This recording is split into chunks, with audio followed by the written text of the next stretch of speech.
Day Vázquez es la ex esposa de Nicolás Petro, el hijo del presidente Gustavo Petro, presidente de izquierda, presidente pues muy popular en Colombia, pero que tiene en su contra al Congreso colombiano y a muchos otros poderes fácticos. No la ha tenido fácil Gustavo Petro. ¿Pero por qué pasó todo esto? Breve contexto. Hace algunos meses, Day Vázquez declaró a medios de comunicación que su esposo, ya era ex esposo, pero su entonces esposo, o sea, el hijo de Petro, había recibido hasta 1,000 millones de pesos colombianos de parte de algunos empresarios e inclusive gente ligada al crimen organizado. Esto fue creciendo y estalló el fin de semana con la detención de la expareja y de la exesposa. Así que bueno, pues vamos a platicar un poquito al respecto de ese tema. ¿Por qué si recibieron dinero supuestamente para una campaña política?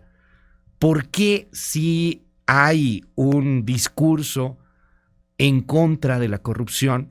Pasan estas cosas en Colombia, pero pareciera que en México es imposible que algo así sucediera. Salvador Mejía, qué gusto saludarte hoy aquí en MBS. ¿Cómo estás? Querido Luis, buenos días al auditorio. A ver, ¿por qué allá? ¿Qué le echan al agua en Colombia, Luis? ¿Qué le echan al agua en Colombia? No sé. No lo sé. Pero se come muy rico, eso que ni qué. Se come delicioso en Colombia. Ok, pero a ver, Luis, ¿qué le podemos los mexicanos envidiar a Colombia? Bueno, muchas cosas, como no, pero entre ellas dos cuestiones. La primera es que lograron combatir a los cárteles, a los de la vieja guardia, ¿no? Cártel de Cali, el cártel de Medellín, el del Valle. Entendieron que después de un baño de sangre lo que se requería era inteligencia, era tener feeling para poder ir en contra de ellos. Y lo segundo que crearon fue un modelo de independencia de la Fiscalía General de la República colombiana, obviamente, para que no estuviera sujeta a las necesidades políticas del presidente en turno. Okay. Esas son, entre otras tantas, esas son las dos cuestiones que les tenemos que envidiar. ¿Qué es lo que ocurrió ahorita que tiene conmocionados a propios y extraños en Latinoamérica? No es la primera vez que se acusa en Colombia a los hijos de un presidente. El presidente anterior, Uribe, hubo una situación parecida con alguno de sus hijos, pero no pasó a mayores. Es la primera vez que en activo un presidente tiene que deslindarse. Oye, qué cosa, ¿no? Tener que deslindarte de tu hijo. Como se lo he leído a muchos colegas colombianos, lo está entregando a las garras de la fiscalía, que la fiscalía fue colocada por su antecesor, y que son contrarios, son personajes con intereses totalmente diferentes. Lo está entregando a la fiscalía para que hagan con él, luego hablo de la esposa, que hagan con él lo que quieran. Y eso nos lleva a otro escenario muy padre. Se le acaba el tiempo ya a este fiscal y Petro tiene que nombrar a uno nuevo. Entonces se está enfrentando a un señalamiento, una queja. Tienes un conflicto de intereses. En Colombia, los fiscales se abre un proceso, es un proceso totalmente abierto. Luis Cárdenas es presidente de Colombia y me la voy, ¿verdad? No. Sí, no. El presidente en turno en Colombia abre una convocatoria. Medio mundo, el pueblo bueno puede mandarte muchos nombres, es algo que le gustaría mucho a nuestro presidente, pero de todos esos nombres, el presidente va a enviar a la Suprema Corte un listado de personas que obviamente cumplan con ciertos requisitos para que puedan ser votados y de ahí se elija, de una terna surja el fiscal o la fiscal general de Colombia. Ahora el impacto ha sido tal que se maneja la posibilidad de que se tenga que separar el presidente de Colombia de este proceso. No me queda claro cuál sería la alternativa, pero un escenario para que él pueda mantener el control todavía de este combate a la corrupción que lo llevó, como algunas otras personas que tú y yo conocemos, es lo que lo llevó a la presidencia. Él puede proponer de entre los candidatos que mágicamente le van a llegar a un abogado muy cercano a él que generó un acercamiento entre Petro y Álvaro Uribe, una persona vista por el gremio, por la sociedad, como un facilitador, una persona en la que se puede confiar. Ahí la podría llegar a salvar Petro. Pero esa es la historia de ellos. ¿Qué pasa con la esposa? ¿Por qué surge este desastre? Pues porque en medio de una ruptura, y qué interesante, porque también no es que estemos jugando con la vida sentimental, pero en medio de en medio de un caos matrimonial, la esposa, exesposa ahora, declara en una entrevista, creo que es vía YouTube o algo así, declara que su exesposo y el hijo del presidente recibió dinero de narcotraficantes y de personas con no muy buenos antecedentes, y que guardaron el dinero, y empieza a mostrar información, e incluso ella dijo que parte del dinero fue a dar a sus cuentas. Por eso la fiscalía no solo va en contra del hijo, sino que va en contra de la exesposa por revelación de las cuentas. Por revelación de secreto y por tener ella parte del dinero. Luis, hasta aquí más o menos intenté juntar esta tragicomedia colombiana, pero brinquemos a lo que nos importa. ¿Por qué en Colombia sí pueden haber acusaciones? ¿Por qué en México nos enfrentamos a un... ¿Puedo decir nombres? Sí. Sí, claro, perfecto. ¿Por qué por qué no hay consecuencias de que un Fernández Noroña reciba en el aeropuerto sobres con dinero? $1,000. No es la cantidad, porque la cantidad que recibió el hijo de Petro tampoco es tanta a comparación de México. No es tanta. Estamos hablando en dólares de $250,000. 250,000. Perdóname, Luis, eso te lo gastas tú en un fin de semana. Sí, ya quisiera. En Colombia, seguramente. Oye, pero a ver, fíjate, Luis, ¿cómo estamos acostumbrados? Cuando ves Segalmex, que son 15,000 millones de pesos. Hasta ahorita. O la estafa maestra, 7,000 millones de pesos. Pues, $250,000. Uno voltea hacia Colombia y le dice, ay, mis niños, esperen, vengan a tomar clases. Pero, a ver, Luis, ¿por qué no hay acusaciones en México? Porque investigaciones, al menos. Por lo menos investigaciones de que un diputado reciba sobres con dinero en un aeropuerto. Oye, ¿de quién son? No hay investigaciones porque el hijo del presidente tenga habite la casa de un contratista del gobierno. No hay acusaciones por Segalmex. No hay acusaciones por el despilfarro de Dos Bocas. No hay acusaciones. Híjole, Luis, nos acabaríamos esta emisión por señalando todos los... Pío López Obrador recibió el hermano del presidente sobres todos los contratos de Bartlett, de su hijo, ¿no? Todo lo que el periodismo de investigación ha sacado a medios, todo eso tendría necesariamente que derivar en acusaciones, pero no lo tenemos. ¿Por qué, Luis? Por la falta de controles, dirían los norteamericanos. Check and balance. Me escuché interesante. El presidente, y tú lo decías en un video, el gran problema aquí es que el presidente logró tener acceso logró cooptar el poder de manera insana. Es decir, se quedó con el poder legislativo también. Cualquier intento de investigación que sea bloqueado por un fiscal a modo del presidente podría ser combatido en Cámara de Diputados, en Cámara de Senadores, y por lo menos, Luis, podríamos tener investigaciones. Lo único que tenemos es una herramienta, la fiscalía, que ha sido utilizada para tapar todas las acusaciones de corrupción de este gobierno, en vez de estar siendo utilizada para cumplir con la promesa del presidente de México. Petro, al igual que López Obrador, fundamentó su campaña en el combate a la corrupción. Y esta acusación le va a salir carísima. Bueno, lo mismo me gustaría ver para nosotros. Y no es por ir en contra, Luis, del presidente de México. No, es por pedirle que cumpla con lo que nos prometió. Había fiscalías autónomas de las cuales nos peleábamos mucho cuando Peña Nieto y comenzaron estas fiscalías autónomas. Y la idea era justamente esto que estamos viendo en Colombia. Es que aquí nunca pasó. O sea, aquí de repente llegó un gobernador distinto y mandó al carajo las fiscalías autónomas, por ejemplo, Veracruz, ¿no? Estaba Jorge Winkler era el fiscal a modo de Yunes.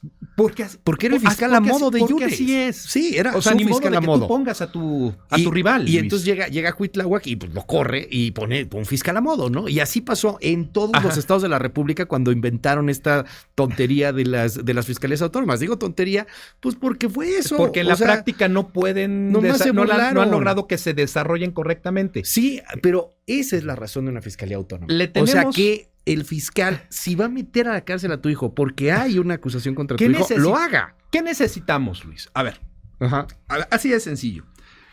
Necesitamos sí o sí contar por lo menos con una fiscalía que no dependa del presidente o presidenta de México. Y vamos a hablar a futuro, ¿eh? Sí. Hablemos. Porque esto no es 4T o no 4T. El mundo es mucho más complejo, pues.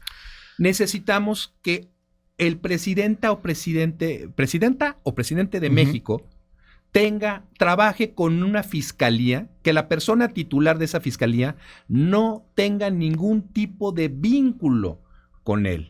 No se trata de que esa persona tenga la obligación de ir a la par del programa de gobierno de ese presidente o presidenta. Se trata de tener a una persona que tenga la capacidad para lanzar por lo menos, Luis, una investigación en contra de las personas, por más cercanas que sean a ese gobierno, a ese presidente o presidenta, que inicie averiguaciones, que inicie investigaciones, y si hay delitos, que los persiga. Al final del día, tú, yo y todos los que nos escuchan lo vamos a agradecer, porque ahí es donde radica el verdadero combate a la corrupción.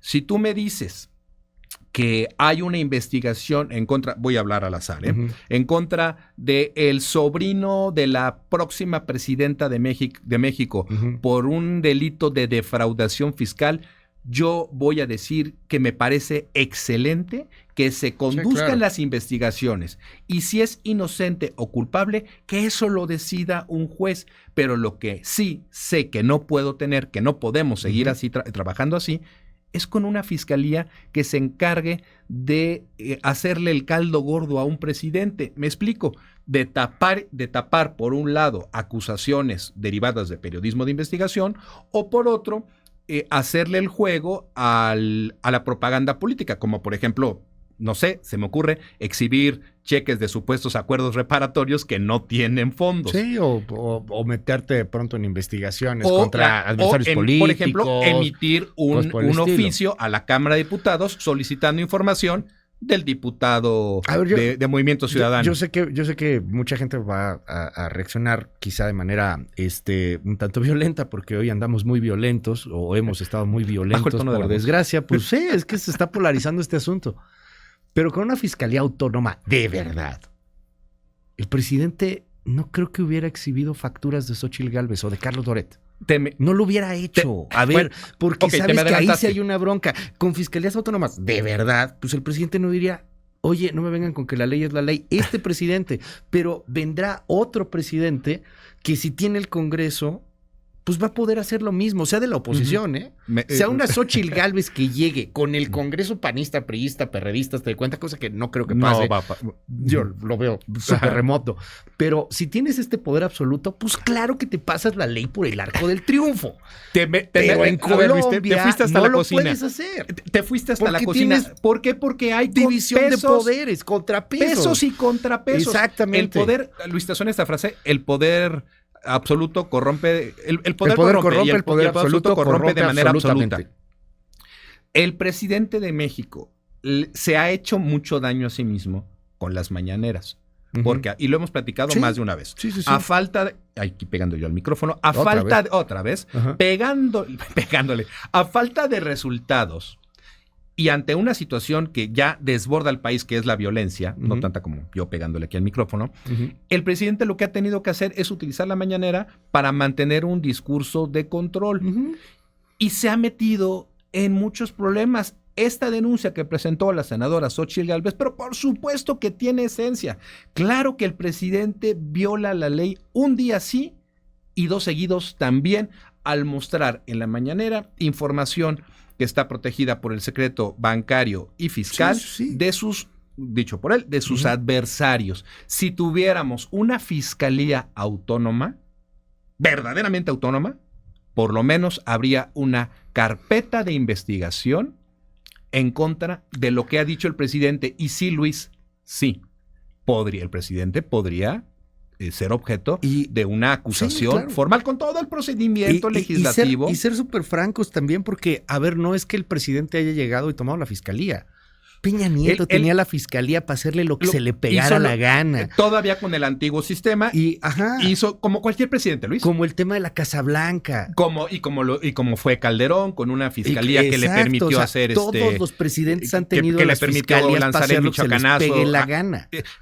Que le permitió arraigar a una gran cantidad de alcaldes y que luego los tuvo que liberar. Sí, todos usan a la fiscalía para sus propios fines. Para taparse. ¿Qué necesitamos los mexicanos? Y para meterse contra el adversario. Para darle levantón a los de enfrente. Luis, ¿qué necesitamos? Una fiscalía que le responda a los mexicanos y no al presidente o presidenta. Y de verdad que si porque no quiero hablar tanto de nuestro actual presidente ni de los pasados, hablemos a futuro.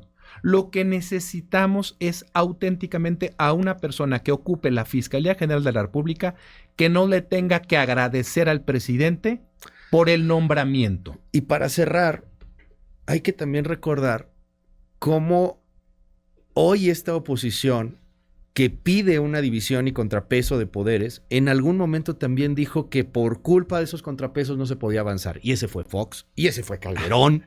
También lo dijeron.